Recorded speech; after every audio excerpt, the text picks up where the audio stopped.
The year was 2349, and humanity had ventured far beyond Earth.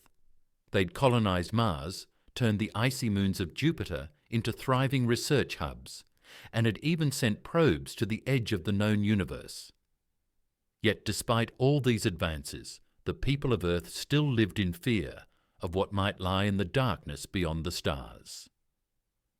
Sari Lux was a deep space engineer stationed on Dawn's Call, a solitary beacon satellite orbiting near Proxima Centauri. Her job was to maintain and protect the last of the Earth's ancient communication relays. The beacon allowed instant communication between galaxies, and it was the most critical piece of technology known to humankind, until the arrival of the signal. It began as a low hum, a frequency that buzzed through Sari's skull, resonating through her bones like an eerie lullaby. She had been asleep in her quarters when it first hit her, a vibration unlike anything she'd experienced. She checked the station logs, but there was nothing. No errors, no signs of transmission, nothing to explain the strange sensation. But as the days wore on, the signal intensified. It grew louder, almost deafening, and it began to speak. "Come, find us."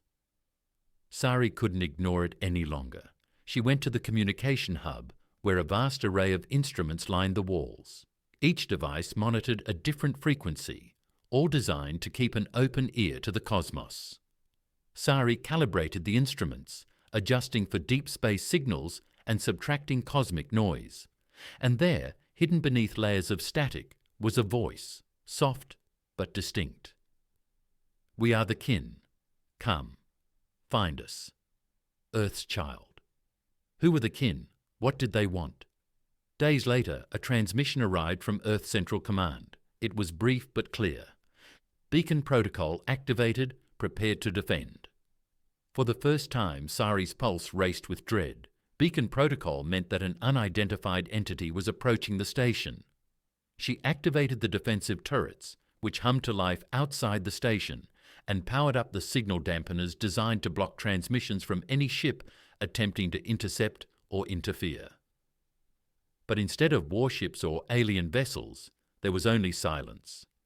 The beacon station had clear windows that looked out into the endless void.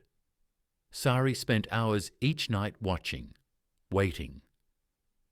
She saw the stars wink in and out, constellations she'd memorized twisting and shifting with the station's orbit.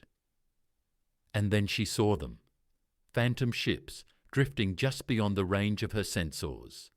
They flickered in and out, shadows with no discernible form. Their dark, elongated shapes lingered in the periphery, whispering like ghosts. When Sari tried to enhance the view, the ships vanished, fading back into the blackness. One night, unable to sleep, she recorded a message and sent it to Earth. "This is Sari Lux of Dawn's Call. I've received an unknown signal. I think they're here, watching." But there was no response, not from Earth, not from anyone. The isolation began to claw at her mind. On the 10th night, the signal returned, stronger and sharper. It was no longer a whisper, but a voice that echoed through the station, through her quarters, as if it was speaking directly to her. "We are the kin. We have waited for you, Earth's child. Your signal, your beacons. They have drawn us across the stars." Sari's heart thundered. The kin had found her. With trembling hands, she activated the emergency shutdown for the station's core, a failsafe designed to keep invaders from using the beacon for any unknown purpose. But instead of silencing the signal, the voice grew clearer. "We mean you no harm. We seek what you hold, the memory of Earth, the flame of humanity." "Who are you?" Sari whispered, desperation thick in her voice. "What do you want with Earth?" "We are what came before you. We are kin to all beings. We travelled the stars long before your kind looked up at them. We are here to protect what you have built." The kin's voice explained that they had come from the other side of the galaxy, fleeing an ancient force, a devourer of civilizations known only as the Void. It consumed worlds, systems, entire galaxies, leaving nothing but silence. "We have been hunted," they explained. "The Void moves slowly, but it is relentless. Your beacons, your signals, they are light in the dark, calling it to you." Sari's skin prickled. She realized, with mounting horror, that the communication relay, the beacon, was a homing signal, drawing the attention of something monstrous. The kin offered her a choice. "Shut down the beacon," they urged. "Sever the connection. Live in silence, hidden, protected. Or risk everything and face the darkness."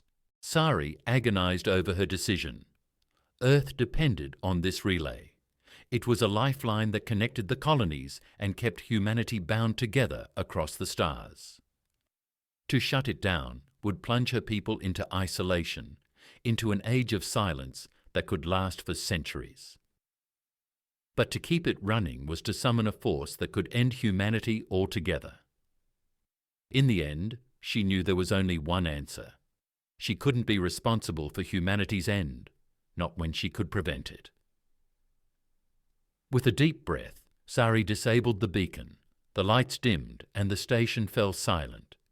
She watched as the kinships vanished into the darkness, leaving her alone, suspended in the endless void. Her final message to Earth was simple. Humanity endures. Remember us.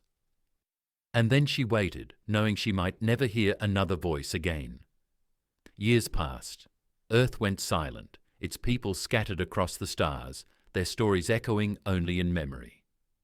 Yet there were legends, tales of a lone beacon keeper who saved them all, who chose the darkness so humanity could live another day. And far beyond Earth, in the endless black, Sari Lux watched, her eyes forever on the stars, her heart still listening for a whisper in the void, the